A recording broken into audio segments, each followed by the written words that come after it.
There will only be one Gloria Camacho Borja Nelson. She passed away yesterday, October 14th, after battling a long illness. Best known in this era as Lola Cola, or the woman who fought for cost of living allowance benefits for GovGuam retirees, Nelson was a woman that never backed down from a challenge. But that's not all she's known for.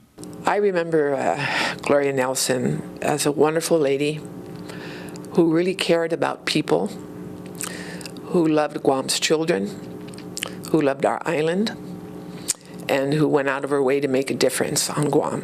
Fighting back tears, Senator Judy Guthert spoke fondly of her longtime friend, mentor, and colleague. Back when Nelson was the Director of Education and Dr. Ione Wolf was her deputy, Guthert was the Territorial Board of Education chairperson, Public Safety Director, and acting police chief, and she worked very closely with them. They became known as the Three Musketeers and were instrumental in straightening out children who skipped school.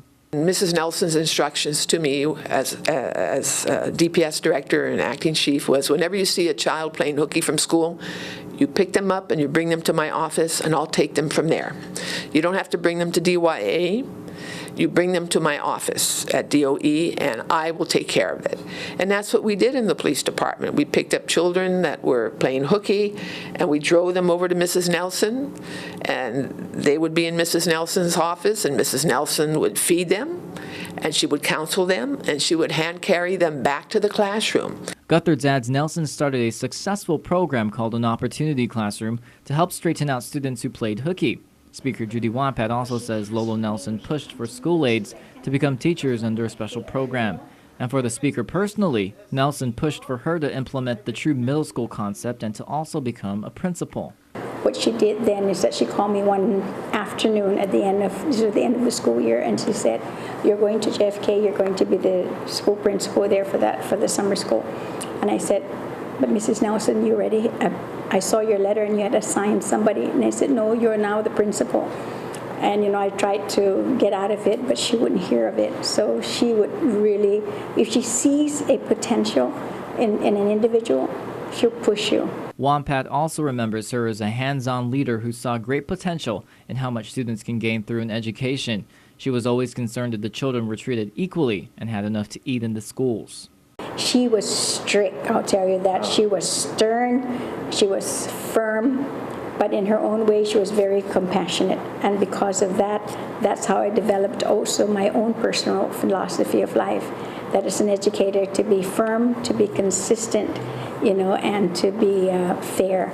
In her more than 30 years of service to the community, Nelson was also a member of the Consolidated Commission on Utilities. Joey Duenas says the CCU offers condolences to the Nelson family and remembers his colleague as an advocate for ratepayers. Every time we have meetings at the CCU, Gloria is always a very active participant. And she won't hesitate to tell a commission member to be quiet because she wants to make a point, and her points always stir me to think a little deeper.